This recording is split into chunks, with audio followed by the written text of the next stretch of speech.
evening. Today's date is July 19th, 1794, and my name is Myrtle Westman.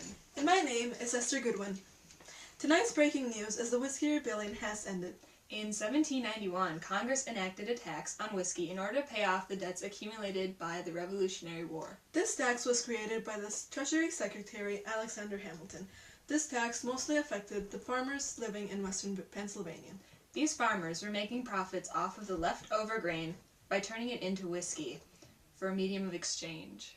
Our field reporter, Clarice Robinson, will fill us in on more details.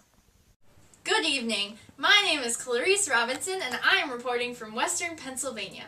As Myrtle said, the Whiskey Rebellion has ended. As most of you know, Alexander Hamilton believed that the government needed a steady source of revenue in order to function. Because of all this, Mr. Hamilton created a tax on whiskey produced in the U.S. The people most affected by this tax were the sweet, sweet farmers of western Pennsylvania who distilled the whiskey in order to sell it for profit. I am here today with Mr. Joseph Thompson, who is a farmer that resides in western Pennsylvania. Call me Joe. Okay, Joe. How did you react upon finding out about the whiskey tax? Well, I wasn't out picking daisies, if that's what you're asking. Why did you feel that way? Well, being a farmer is not what one would call a high-end job, so it's nice having a little extra money coming in to help my wife and 7 children. Fair enough. As you stated earlier, how you don't like the tax, did you ever rebel? Yeah, a couple of my buddies and I decided to state our displeasure.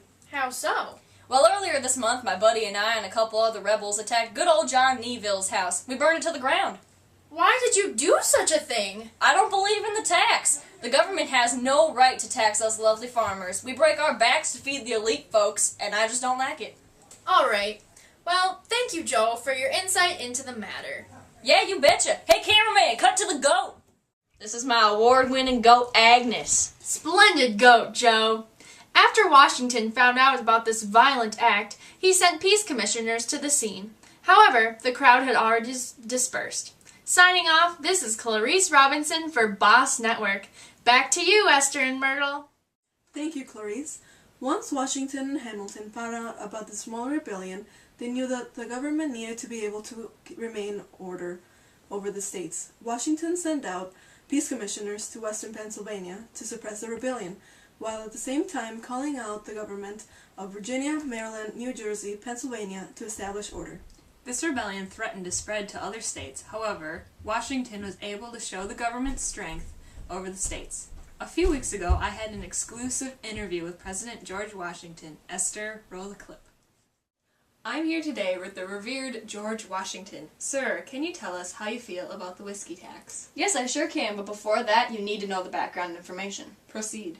For starters, during the times when the U.S. was governed by the Articles of Confederation, the country was in massive debt. As you all know, the Articles of Confederation could not levy taxes, and for this reason, we had amassed $54 million in debt. In addition, the states had $25 million in debt. For obvious reasons, we needed to pay our debt. My dear friend Mr. Hamilton came up with a fairly straightforward tax named the whiskey tax. It passed through both houses fairly quickly, and I signed off on it. So I believe you are saying that you felt the tax was needed and just? Exactly. Once you heard about the rebellion in western Pennsylvania, you gathered a militia. Why did you do this? Firstly, I wanted to suppress the rebellion to make sure that no one else became injured. Secondly, the government needed to show that we would not back down simply because of a rebellion. Those sound like some pretty good reasons. Thank you, President Washington. My pleasure, ma'am.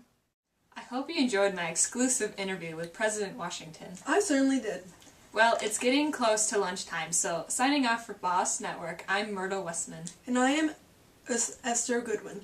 Thank you for joining us, and don't forget to join us tomorrow to see the exclusive video with me and the Indian man who smiles with no teeth, and to learn about his struggles with life. And also, stay tuned for an update about the Northwest Indian War. See you later!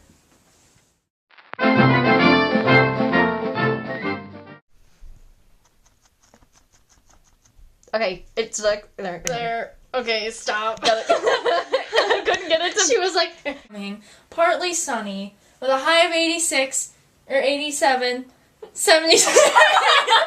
Now, after Washington found leave... You missed the last line! feel this way? Wait a minute, I'm sorry. It says, yeah, a couple of my Okay. buddies. Joe. Okay, Joe. How did you react upon finding crap? Stop it! Stop. How so? Well, earlier this month, my buddies and I and a couple other rebels decided to... Dang it. Oh, we were so close. I know. So A couple other